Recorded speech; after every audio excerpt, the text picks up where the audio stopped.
For years now, Audie Murphy has been a well-known motion picture star. But he is known also as the most decorated soldier of World War II. What has stayed in his mind?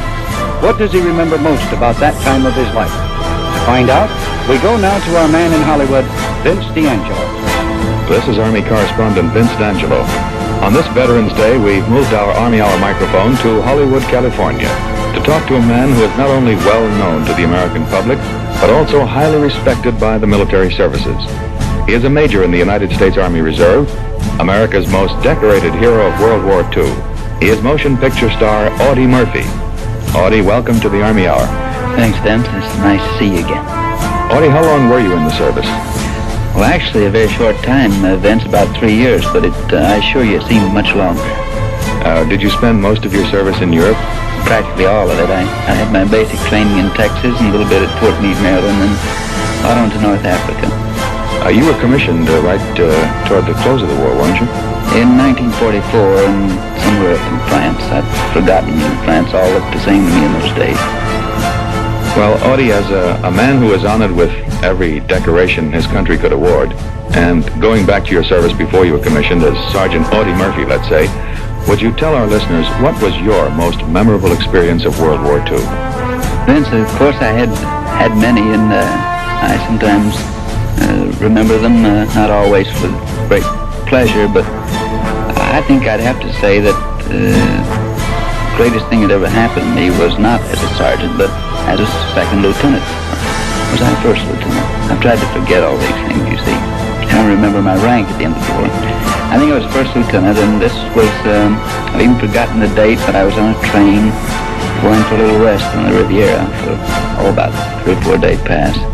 And I heard the announcement that the war in Europe was over. And there's nothing that could top that for me. Well, then this was your most memorable day. It certainly was, because, as I say, those 3 years had seemed much longer than they really were, and I saw a lot of good men come and go. And a lot of them, as we know, especially and remember on this day, are still there. When you heard the war was over, what was your first thought or reaction? Well, coming home again, I started to think about home for a change, which we didn't dare think of before, because, as you know, you live from day to day, minute to minute in most cases. And suddenly I was a little frightened. Strange as it might seem, I didn't know what I'd do when I got home, and I suddenly felt just a little empty inside and a little lonely about the whole thing. Although I was very happy the war was over, I suddenly didn't feel that I had a home. Well, Audie, we've certainly come a long way since then, haven't we?